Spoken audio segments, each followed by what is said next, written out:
సరస్వతి శబ్దానికి చాలా చోట్ల నది అనేటటువంటి అర్థంలో ఋగ్వేదంలో చాలా చోట్ల వచ్చిందనమాట. సప్తస్పశ అంటే 7 రకాలైనటువంటి ఒక పాయలు కలిగినటువంటిది అని అర్థం అనమాట. ఈ సరస్వతి వాగ్రూపంగా ఉంటుందని కూడా వేదం చెబుతోంది. ఒకటి ఉదితా వాక్, ఇంకోటి అనుదితా వాక్. అంటే వ్యక్తమైనటువంటి వాక్కు ఒకటి, దాని వెనకాల ఉండే ఆలోచనలు ఆ రెండు కూడా సరస్వతి రూపమని.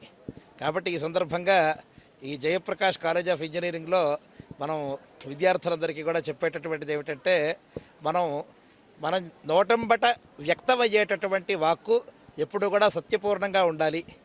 అలాగే ఆ వాక్కు పక్కవారిని ఇబ్బంది పెట్టకుండా ఉండాలి.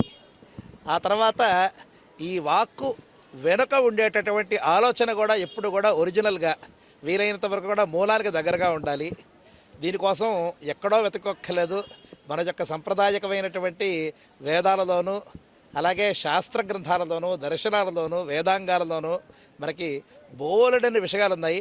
కాబట్టి మన యొక్క భాష మీద చక్కటి ప్రభుత్వం కమాండ్ పెంచుకుని మన యొక్క మూల గ్రంథాల యొక్క పరిశీలన అందరూ కూడా చేసుకోండి.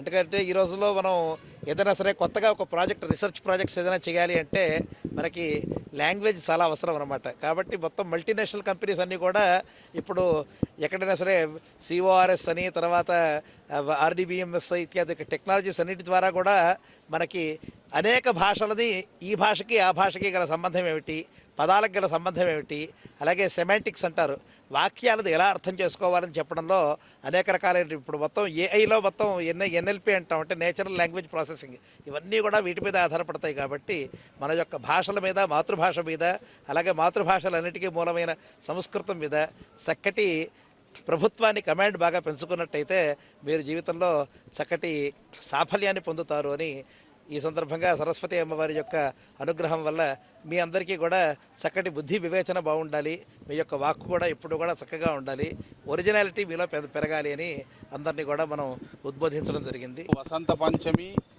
సరస్వతి అమ్మవారి ఆవిర్భావ దినోత్సవంగా భావించి, అదేవిధంగా మహనీయుడు సుభాష్ చంద్రబోస్ గారి జయంతి సందర్భంగా డాక్టర్ వంశీ కృష్ణ ఘనపాటి గారిని ఇక్కడికి రప్పించడం జరిగింది. వారికి ప్రత్యక్షంగా పరోక్షంగా 20 సంవత్సరాల అనుబంధం.